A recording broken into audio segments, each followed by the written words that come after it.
भारत माता की। राजस्थान के राज्यपाल हरिभाऊ बागड़े जी, यहां के लोकप्रिय मुख्यमंत्री श्री भजनलाल शर्मा,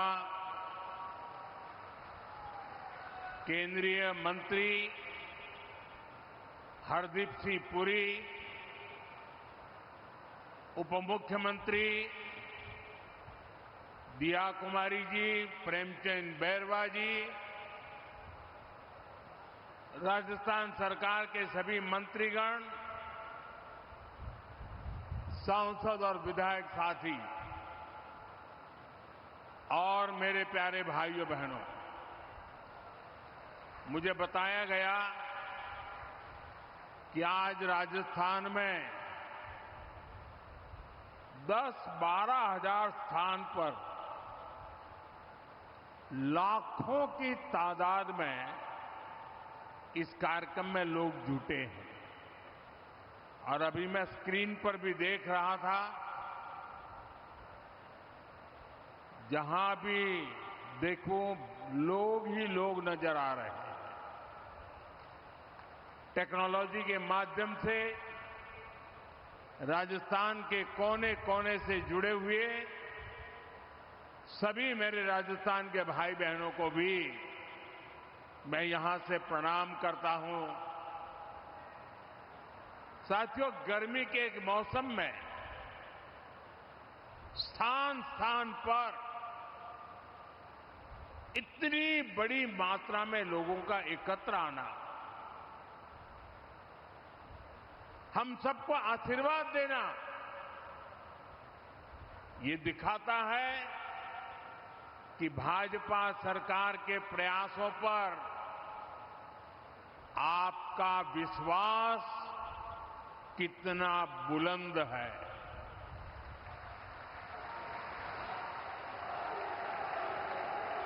मैं इस समर्थन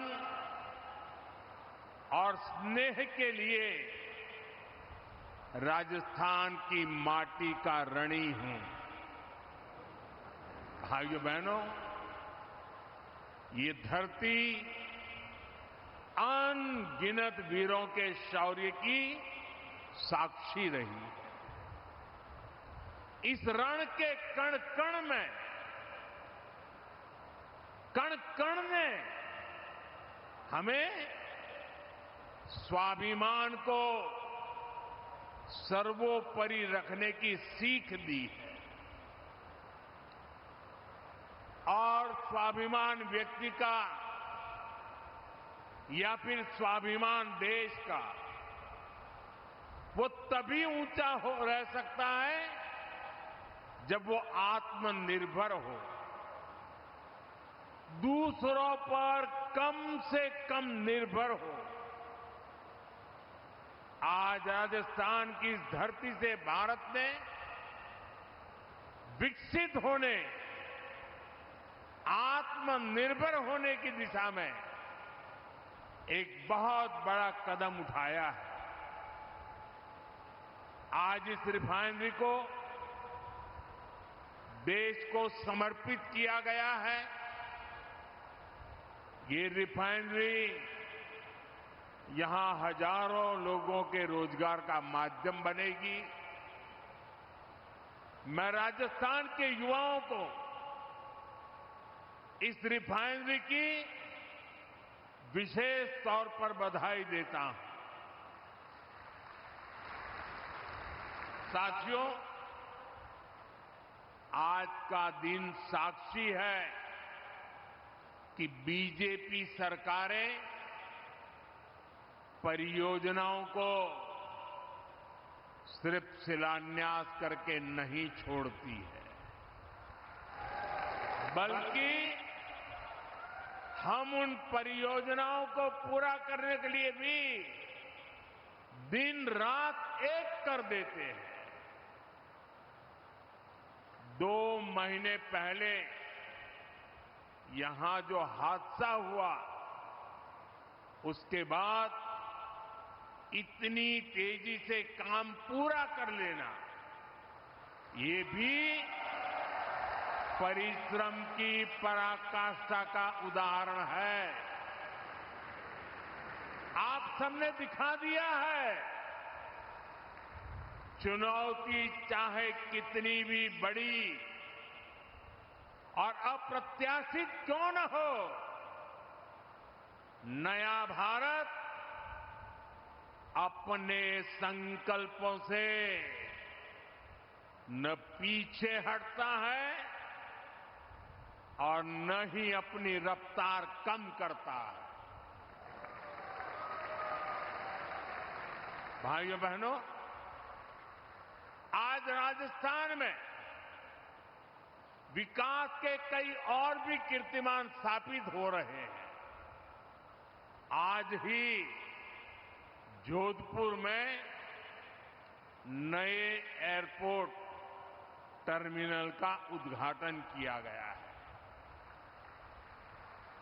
और मैं सोशल मीडिया में देख रहा था कि नए टर्मिनल का आर्किटेक्चर, इंटीरियर ये सोशल मीडिया में छाया हुआ है। चारों तरफ राजस्थान दिख रहा है। साथियों, ये मारवाड़ में पर्यटन, व्यापार और रोजगार को नई गति देगा। इस कार्यक्रम में जो लोग जोधपुर से जुड़े हैं, मैं उनका विशेष रूप से अभिनंदन करता हूं। जोधपुर से ही आज उड़ान योजना के नए चरण की भी शुरुआत हुई है। इसके तहत छोटे छोटे शहरों और दूर दराज के क्षेत्रों को एयर कनेक्टिविटी से जोड़ा जाएगा। साथ ही अब जयपुर में मेट्रो का विस्तार भी होने जा रहा है। भाइयों बहनों, शेखावटी क्षेत्र के जल संकट को दूर करने का इंतजार भी अब खत्म होने जा रहा है। मैं इन सभी प्रोजेक्ट्स के लिए राजस्थान के मेरे भाई बहनों को बहुत बहुत बधाई देता हूं। साथियों, आज राजस्थान के करीब 54,000 युवाओं को सरकारी नौकरी का नियुक्ति पत्र भी मिला है। मैं नियुक्ति पत्र पाने वाले सभी युवाओं के उज्जवल भविष्य की कामना करता हूं और उनका युवा मन राजस्थान के उज्जवल भविष्य को और मजबूती देगा। मैं सबको शुभकामनाएं देता हूं। साथियों, आज राजस्थान की इस धरती से मैं देश के एक और सामर्थ्य की चर्चा करूंगा। आप भी देख रहे हैं, पश्चिमी एशिया में युद्ध की वजह से पूरी दुनिया में हाहाकार मचा है। हर देश त्रस्त है। इस युद्ध ने 21वीं सदी के सबसे बड़े ऊर्जा संकट को जन्म दिया। बड़े बड़े देश आज ईंधन की किल्लत से जूझ रहे हैं। लेकिन साथियों, 21वीं सदी के सबसे बड़े ऊर्जा संकट पर 21वीं सदी के नए भारत की इच्छा शक्ति और भारत के प्रयास इस संकटों पर भारी पड़े हैं। भारत ने हर स्तर पर सही फैसले लिए संकट का समय रहते सटीक आकलन किया, प्रभावी रणनीति बनाई, भारत के संसाधनों का संतुलित प्रयोग किया, भारत की डिप्लोमेटिक पावर का सकारात्मक इस्तेमाल किया और तब जाकर भारत संकट से उबर पाया है। साथियों, जब सार्वजनिक तौर पर कुछ ताकतें अफवाह और आशंका फैलाने में व्यस्त थी, तब किस स्केल पर दिन रात काम हो रहा था, किस तरह स्थिति को संभाला जा रहा था, वो मेहनत, वो प्रयास, वो धैर्य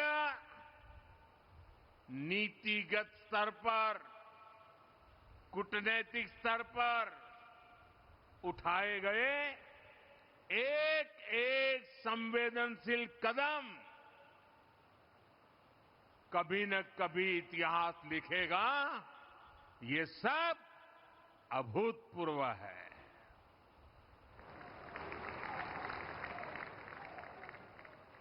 मैं एक उदाहरण देता हूं। रसोई गैस यानी एलपीजी के विषय में हम सब जानते हैं, हमारी जरूरतों की करीब 60% एलपीजी अन्य देशों से आयात की जाती थी और इसमें से भी 90% एलपीजी में कितना बड़ा हाहाकार मचने जा रहा था। लेकिन राजस्थान की इस धरती ने हमें चुनौतियों को भी चैलेंज देना सिखाया है और इसलिए हमने संकट शुरू होते ही रिफाइनरीज के सामर्थ्य पर फोकस किया। औद्योगिक काम के लिए जो गैस बनती थी, उसकी जगह रिफाइनरीज को रसोई गैस एलपीजी बनाने के लिए कहा गया और 7 दिनों के भीतर भीतर एलपीजी के उत्पादन में बढ़ोतरी हुई। पहले जो 35,000 मैट्रिक टन एलपीजी का उत्पादन देश में होता था, संकट के दौरान वो 54,000 मैट्रिक टन बढ़ गया।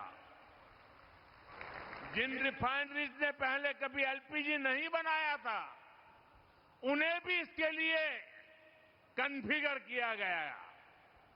साथियों, रसोई गैस की डिमांड का पूरा लोड एलपीजी पर न पड़े, सरकार ने इसका भी ध्यान रखा।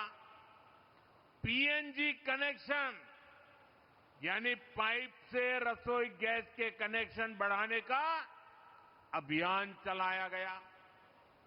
बहुत ही कम समय में भारत ने करीब 11 लाख से ज्यादा घरों को गैस का पीएनजी कनेक्शन से जोड़ दिया। भाइयों बहनों, हमने एक और सप्लाई को सुनिश्चित किया। दूसरी ओर घरेलू उपभोक्ताओं पर बहुत बोझ भी नहीं पड़ने दिया। जो हालात थे, उनमें घरेलू गैस सिलेंडर की कीमत 2,000 रुपये तक जा सकती थी। बड़े बड़े मार्केट एक्सपर्ट यही आकलन कर रहे थे, लेकिन हमारे यहां अभी भी घरेलू एलपीजी सिलेंडर 950 रुपये से भी कम में दिया जा रहा है। गरीबों को तो उज्ज्वला सिलेंडर 650 के भी भीतर पड़ रहा है। अब से 2 दिन पहले सरकार ने कमर्शियल गैस की कीमतों में भी बहुत बड़ी कटौती कर दी है। ये दिखाता है कि हमारी सरकार कितनी संवेदनशीलता से काम कर रही है। साथियों, युद्ध की वजह से डीजल पेट्रोल पर आया संकट भी बहुत बड़ा था। हमारे देश में तेल के बड़े बड़े कुएं नहीं हैं। जब ये संकट बढ़ा तो क्रूड ऑयल की कीमतें $70 प्रति बैरल से $120 प्रति बैरल तक पहुंच गई थी। आयात के रास्ते भी बंद थे। दुनिया के कई देशों में डीजल पेट्रोल की कीमतों में 40 से 50% का इजाफा हो गया। कई देशों में तो डीजल पेट्रोल कोटे के आधार पर मिलने लगा था, लेकिन भारत में एक दिन भी ऐसे हालात नहीं आए। अफवाहें बहुत फैलाई गई, लोगों को डराया गया, भड़काया गया, राजनीति के खेल खेले गए, लेकिन जिनके इरादे गलत थे वो सफल नहीं हो पाए। दूर सुदूर इलाकों में भी छोटी मोटी अड़चनों के अलावा सप्लाई की कोई बड़ी चुनौती नहीं आई। अप्रैल से जून के बीच ही अकेले डीजल पेट्रोल में 75,000 करोड़ रुपए से ज्यादा का घाटा कंपनियों को उठाना पड़ा।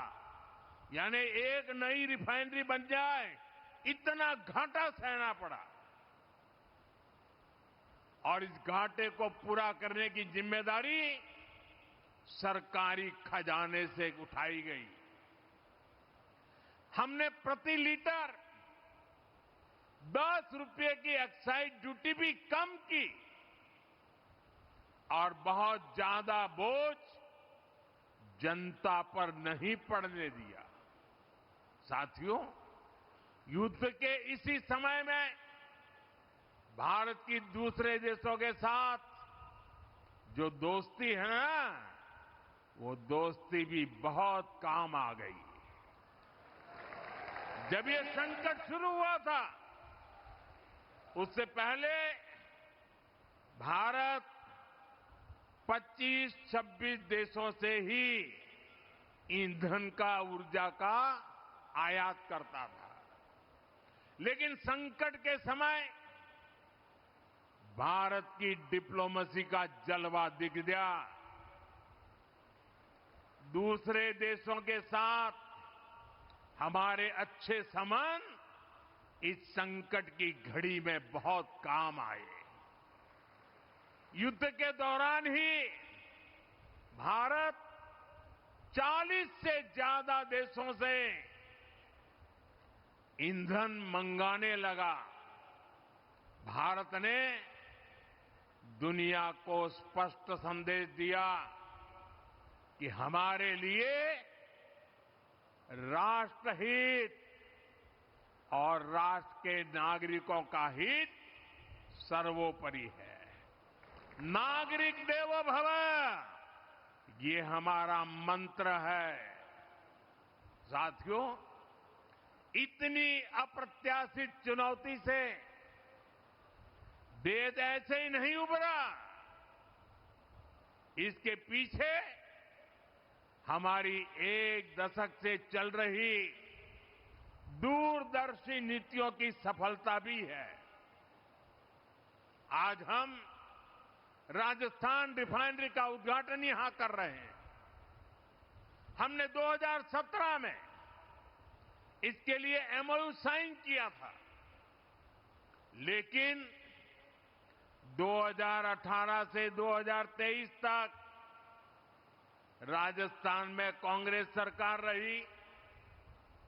कांग्रेस के असहयोग के कारण यहां का काम लगभग ठप ही रह गया।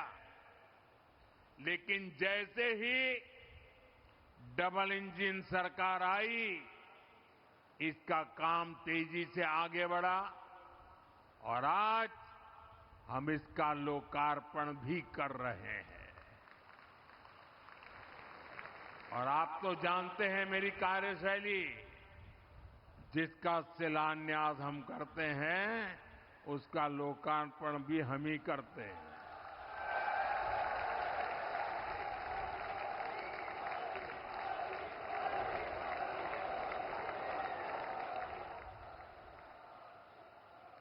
इसी तरह भारत ने अपनी रिफाइनरी क्षमता को लगातार बढ़ाया है। अमेरिका में पिछले 50 वर्षों में एक भी नई रिफाइनरी नहीं बनी है। यूरोप की रिफाइनरी क्षमता लगातार कम होती गई है। वहीं भारत आज विश्व की चौथी सबसे बड़ी रिफाइनरी क्षमता वाला देश बन चुका है। और हम यहां रुकने वाले नहीं हैं। आने वाले वर्षों में ये क्षमता और भी बढ़ने वाली है। इन्हीं प्रयासों के कारण भारत सदी के सबसे बड़े ऊर्जा संकट से लड़कर उबरा है। साथियों, दुनिया में युद्ध और अशांति से हमारे किसानों के लिए भी चुनौतियां पैदा होती है। अभी वेस्ट एशिया क्राइसिस, खाड़ी के देशों का संकट और इसके पहले यूक्रेन युद्ध के कारण दुनिया में खाद का बड़ा संकट भी पैदा हुआ। फर्टिलाइजर के लिए समस्या पैदा हो गई। यूक्रेन युद्ध के बाद एक समय एक यूरिया की बोरी की कीमत 3,000 रुपये से भी ऊपर पहुंच गई थी। लेकिन हम अपने किसानों को, जो दुनिया के बाजार में 3,000 की बोरी थी, हम मेरे देश के किसानों को हम सिर्फ 300 रुपये में देते रहे। और इसके लिए खजाने से लाखों करोड़ रुपए खर्च करने पड़े। सब्सिडी दी गई। आपूर्ति के लिए जो सप्लाई चेन प्रभावित हुई थी, भारत ने उसके लिए भी समाधान निकाले। सरकार ने वैकल्पिक रास्ते तलाशे। हमने कई देशों में हमारे दूतावासों को विशेष जिम्मेदारी सौंपी। दूसरे देशों से उर्वरक खरीदने की, खाद खरीदने की पहल की। आयात के साथ साथ हमने घरेलू उत्पादन भी बढ़ाया, उस पर ध्यान केंद्रित किया। और इतना ही नहीं, हमने प्राकृतिक खेती जैसे विकल्पों को भी बढ़ावा दिया और जमाखोरी और कालाबाजारी के खिलाफ भी सख्ती की। साथियों, इसी तरह हमने हमारे उद्योगों का, एमएसएमईज का भी ध्यान रखा। एमएसएमईज को बढ़ती लागत का सामना करना पड़ रहा था। इसलिए हम emergency credit line guarantee scheme का एक नया चरण लेकर आए। इस स्कीम के तहत बैंकों ने एमएसएमईज को 20% तक का अतिरिक्त लोन दिया। और सरकार ने एमएसएमई के इन सभी लोन के लिए 100% गारंटी, और ये मोदी की गारंटी है, इसका बहुत लाभ लघु उद्योगों को मिला, कुटीर उद्योगों को मिला। ऐसे ही अनेक फैसलों का नतीजा है कि आज हमारे छोटे बड़े उद्योग खुद को सुरक्षित महसूस कर रहे हैं। साथियों, हमारी सरकार ने निरंतर निर्णय लिए क्योंकि हमें भारत के सामर्थ्य पर भरोसा था। हमें हमारे देशवासियों की क्षमताओं पर, उनकी सूझबूझ पर हमारा 100% भरोसा था। और आज मैं 140 करोड़ देशवासियों का आभार प्रकट करता हूं। मैं देशवासियों को नमन करते हुए धन्यवाद कहता हूं। जिस तरह वो इस मुश्किल समय में देश के साथ मजबूती से खड़े रहे, जिस तरह देशवासियों ने अफवाह, डर और भ्रम फैलाने वालों का सामना किया, देश में अस्थिरता फैलाने की साजिशों को नाकाम किया, देश उसी विश्वास के भरोसे आगे बढ़ पाया है। जो लोग भारत को असफल होते देखना चाह रहे हैं, इसके लिए भविष्यवाणी भी करने लग गए थे, वो जरूर आज निराशा की गर्त में पड़े होंगे। साथियों, आज विकास परियोजनाओं के लोकार्पण, शिलान्यास के साथ ही मुझे यहां एक पेड़ मां के नाम खेजड़ी का पौधा लगाने का सौभाग्य भी मिला है। मैं जानता हूं कि राजस्थान में खेजड़ी का कितना महत्व है। बढ़ते रेगिस्तान को रोकने में इसकी बहुत सार्थक भूमिका रही है। इसलिए ये वृक्षारोपण हमारी कार्य संस्कृति का उदाहरण भी है। हमें प्रगति की नई ऊंचाइयों को भी छूना है और हमें पर्यावरण का संरक्षण भी करना है। इसी सोच के साथ हमारी सरकार ऊर्जा के दूसरे स्रोतों पर भी काम कर रही है। खासकर राजस्थान पर सूर्य देवता की कुछ ज्यादा ही कृपा है, इसलिए यहां विश्व स्तरीय सोलर पार्क बनाने का काम चल रहा है। पीएम सूर्यघर मुफ्त बिजली योजना के तहत भी राजस्थान में 1.5 लाख से ज्यादा घरों को सोलर से जोड़ा जा चुका है। पीएम कुसुम योजना के तहत भी राजस्थान में किसानों को 65,000 से ज्यादा सोलर पंप भी दिए गए हैं।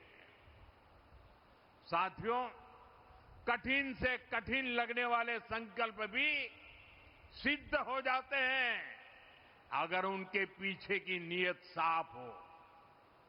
यही बीजेपी और कांग्रेस में एक बहुत बड़ा अंतर है।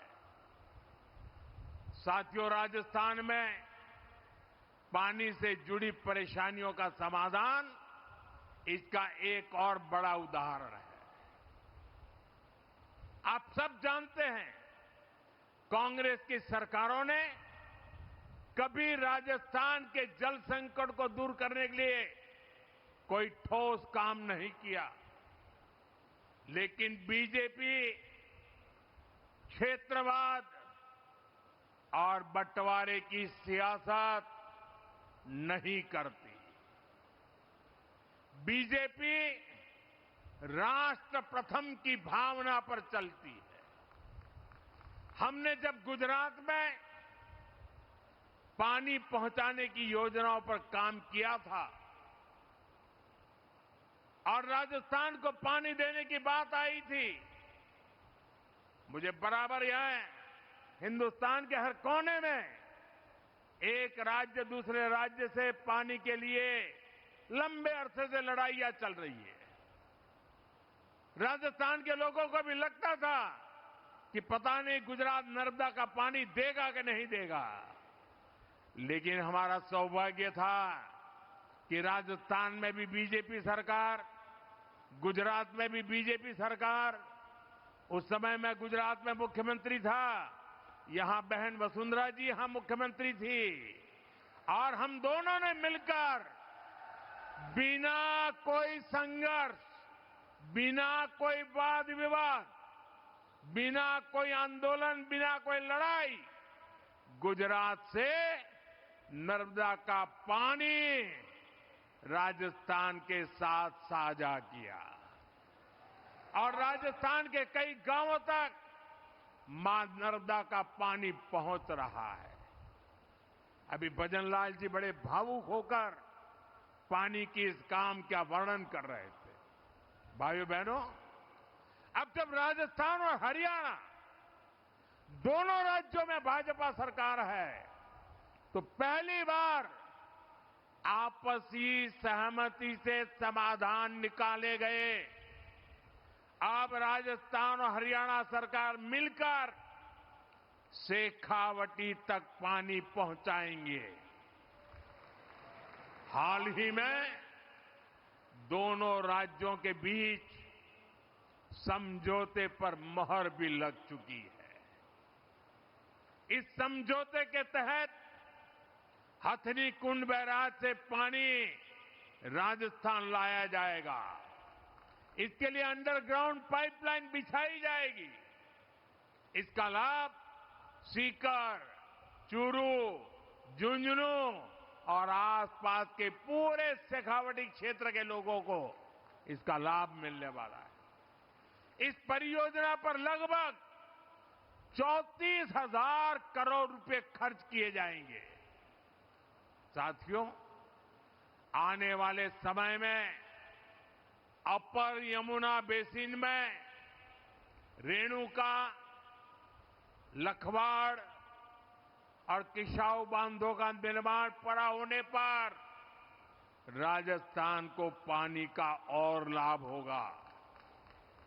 गांवों में नल से जल पहुंचाने का काम भी तेजी से आगे बढ़ा है। राम जल सेतु परियोजना भी इसी सोच का परिणाम है। साथ ही राजस्थान में जल संरक्षण के लिए जल संचय जन भागीदारी भी बड़ी भूमिका निभा रही है। देश में इस अभियान के तहत जल संरक्षण के लिए करीब करीब 25 लाख सॉक पिट्स बने हैं। राजस्थान में भी 1.25 लाख से ज्यादा सॉक पिट्स बनाए गए हैं। इससे पानी संरक्षित हो रहा है, ग्राउंड वाटर का स्तर सुधर रहा है। मैं इन प्रयासों के लिए केंद्र और प्रदेश की भाजपा सरकारों को और शेखावटी क्षेत्र के लोगों को बहुत बहुत बधाई देता हूं। साथियों, आज जब देश कोई संकल्प लेता है, कोई लक्ष्य बनाता है, तो राजस्थान उसके केंद्र में होता है। आज राजस्थान में तेज गति से आधुनिक इंफ्रास्ट्रक्चर निर्माण हो रहा है। नए नए रिकॉर्ड बन रहे हैं। आज जयपुर मेट्रो फेज 2 की आधारशिला और जोधपुर एयरपोर्ट के नए टर्मिनल का उद्घाटन ये राजस्थान के विकास को और गति देंगे और नई उड़ान देंगे। जयपुर में फेज 2 पूरा होने के बाद जयपुर का कुल मेट्रो नेटवर्क 50 किलोमीटर से अधिक हो जाएगा। पूर्व, पश्चिम और उत्तर दक्षिण मेट्रो नेटवर्क एक दूसरे से जुड़ जाएगा। इससे स्थानीय लोगों को आसानी तो होगी, पर्यटकों के लिए सुविधा भी बढ़ेगी। साथियों, आने वाले समय में हमें विकास के और भी नए आयाम छूने हैं। मुझे पूरा भरोसा है आप सब इसी तरह डबल इंजन सरकार को आशीर्वाद देते रहेंगे। हम साथ मिलकर राजस्थान के नए भविष्य का निर्माण करेंगे। इसी विश्वास के साथ मैं एक बार फिर राजस्थान रिफाइनरी के लिए, अन्य विकास कार्यों के लिए देशवासियों को, राजस्थान वासियों को बहुत बहुत बधाई देता हूं। मेरे साथ बोलिए, भारत माता की। दोनों मिट्टी ऊपर करके राजस्थान की ताकत नजर आए। भारत माता की, भारत माता की, भारत माता की। बहुत बहुत धन्यवाद।